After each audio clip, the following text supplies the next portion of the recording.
बातमी नीटच्या परीक्षेत पैसे खाण्याचा प्रकार घडलाय। महाराष्ट्रावर अन्याय करणारा परीक्षा रद्द झाली पाहिजे अशी मागणी राज्याचे वैद्यकीय मंत्री हसन मुश्रीफ यांनी केली आहे। काही विद्यार्थ्यांना पैकीच्या पैकी मार्क दिले त्यामुळे विद्यार्थ्यांवर अन्याय झालाय आणि यामुळे महाराष्ट्रातील विद्यार्थ्यांना राज्यातील कुठल्याच सरकारी वैद्यकीय कॉलेजमध्ये प्रवेश मिळणार नाही। या पालकांसाठी आम्ही संघर्ष करू अशी माहिती हसन मुश्रीफांनी दिली। आज पालकांनी मुश्रीफ यांची भेट घेऊन निवेदन दिलेलं आहे।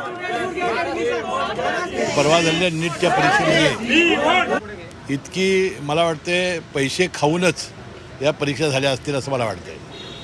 कारण गेल्या वर्षी फक्त 720 पैकी 2च विद्यार्थी या देशात आलेले होते।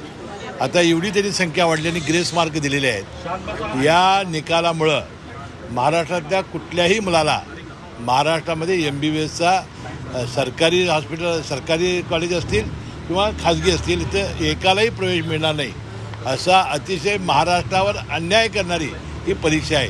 ही तात्काळ रद्द झाली पाहिजे असं आम्ही महाराष्ट्र शासनाकडनं त्या NMCला कळवणार आहोत आणि तात्काळ त्यांनी परीक्षा रद्द करावी।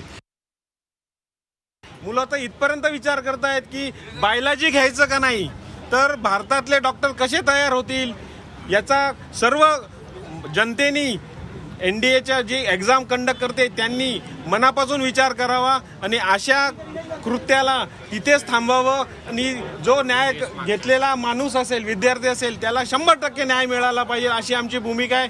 नाही तर आम्ही याचं आंदोलन खूप तीव्र आंदोलन करू। याची सरकारने आणि NDAनी दखल घ्यावी।